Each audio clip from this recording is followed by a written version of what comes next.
Good morning to a brand new day. Time to learn and games to play. Learning things is so much fun. Learning is good for everyone.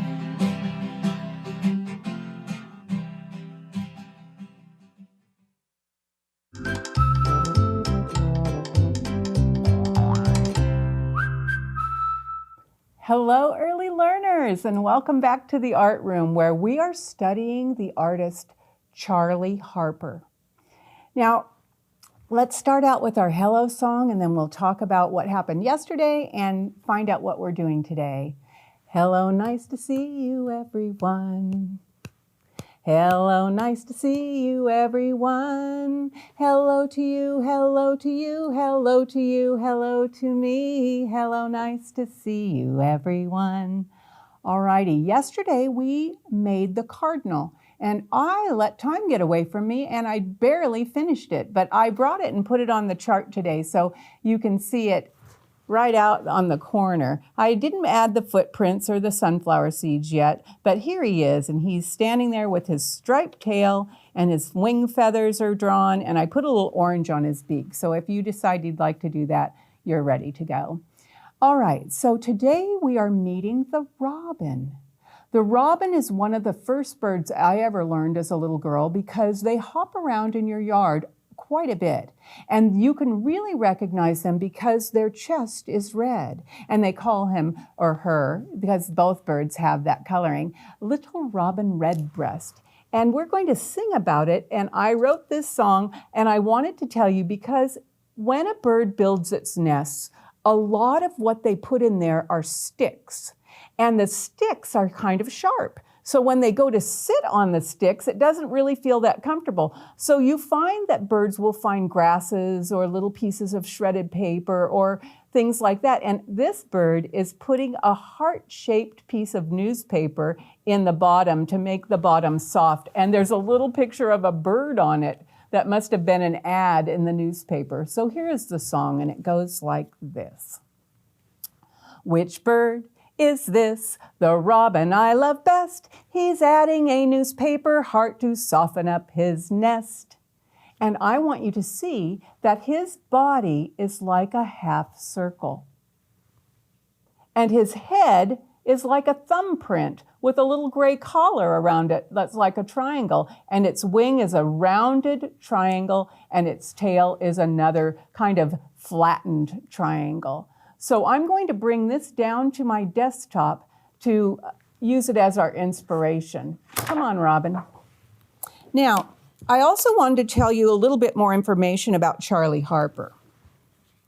When I looked up about Charlie Harper, it said he was a wildlife artist. That means anything that lives in the nature that no one has in a cage. He didn't want to cage things up. He wanted them to live in nature and be wild. And it doesn't mean wild like, rawr. It just means it's out not being trapped. So he was a wildlife artist who used geometric shapes, circles, squares, rectangles, triangles, but he also did it in symmetry. And we talked about how one side looks like another, especially if you look right at the bird. It's very symmetrical, and it has two wings, wing on this side, wing on that side. If it has a beak, the beak is up here, the beak is down here. So there's two, a lot of things on a bird, two legs. So let's see how he made this robin. I brought, as my background paper, a piece of blue paper. Let me move my clipboard. I think that's going to be bothersome, and the pointer stick. 1 minute, boys and girls. Sorry for the delay. All right.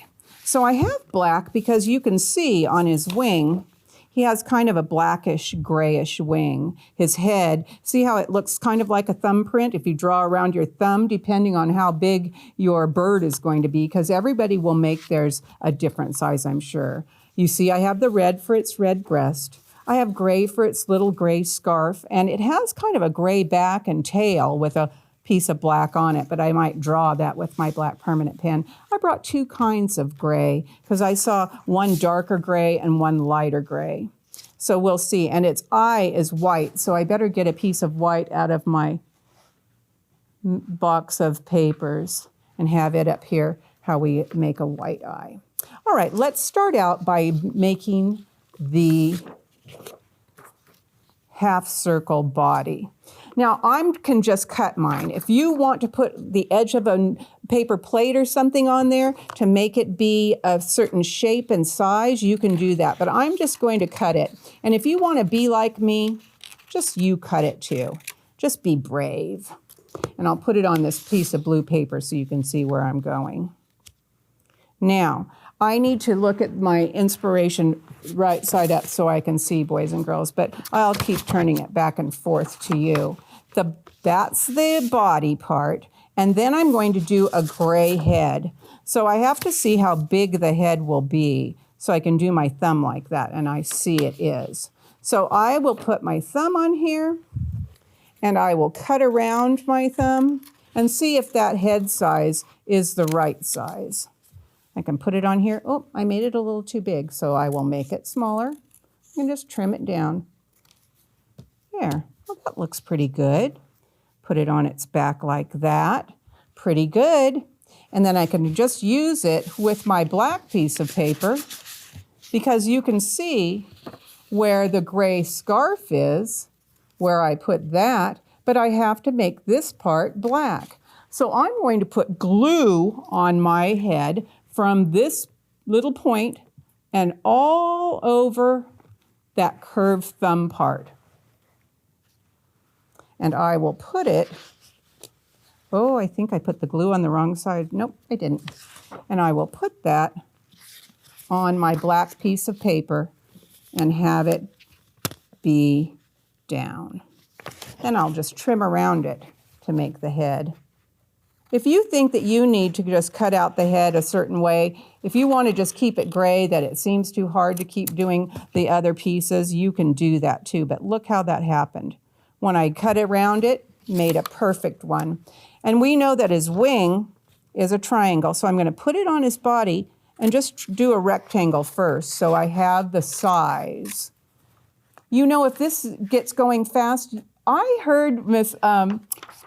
whose class was that? Miss Ornella's class at Del Mar. I watched them as they were doing their art and watching the program during class.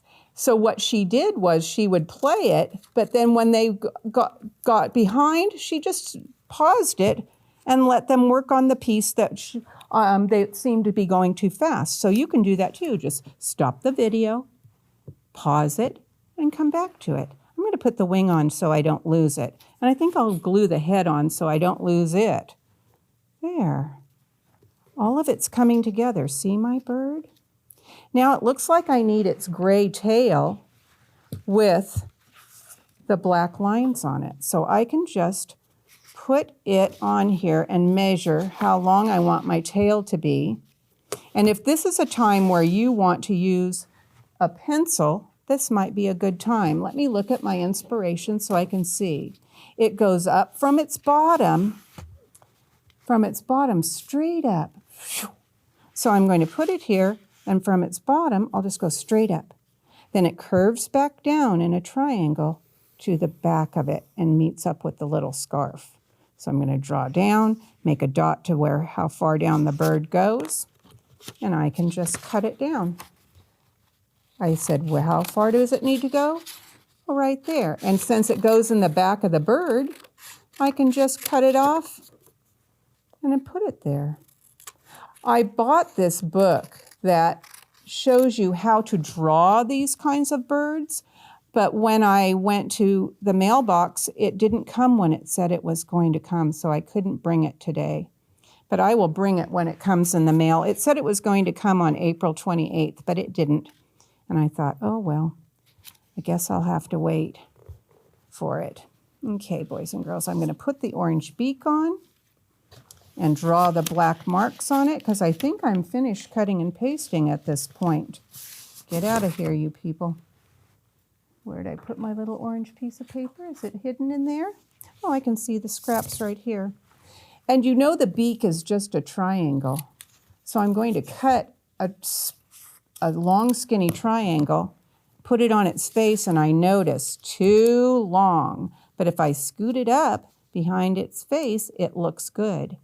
It has a place open between it because that's where it's holding on to the newspaper heart. So I'm going to cut my triangle from the point all the way to the end.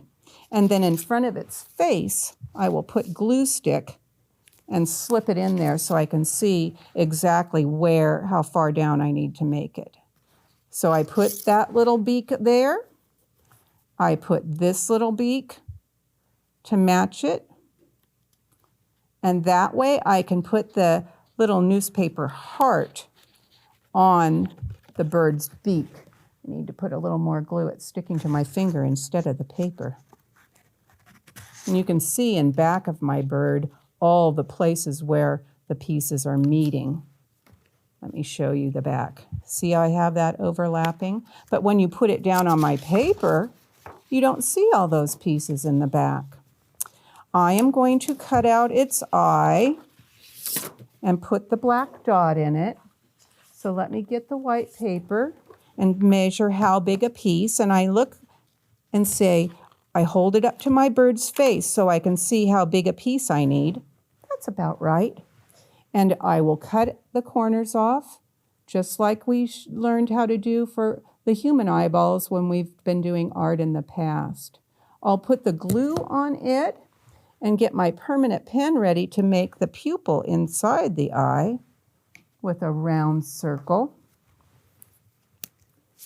I'll put that. It has a ring around it. So, oh, the glue is still too wet. It was starting to move my circle around. And color that in. And then I have to get my little piece of newspaper, and they have this one torn out. I drew a little heart on here. I could just fold it in half and do it that way. I think that would be easier. If you want to cut it, you can. I'm doing it kind of like the artist did and make it a torn piece. So I'm going to open it up, and that's perfect for me. And I'll put it in his mouth so he can put it in the nest when it comes time. Glue it. I better put it more on the heart shape, boys and girls. Looks like we're coming to a close in a minute anyway. Remember, same materials, glue, scissors, black pen, and you will be ready to make the bird we're going to make tomorrow. I'll put a little glue on the back of his tail and get it stuck on here so I can show you how I'm going to do those feathers before we say goodbye. There we go. And on this one, it just shows the feathers on the tail going down. So I'll just go down. The tail feathers are down like this and like that. Okay, well now he just needs a couple of legs, and they have the bird standing with its legs this way, kind of forward with the knees on there, like that. All right, boys and girls, let's sing goodbye, see you next time, everyone. Goodbye, see you next time, everyone. Goodbye to you, goodbye to you, goodbye to you. See you tomorrow. Goodbye, boys and girls.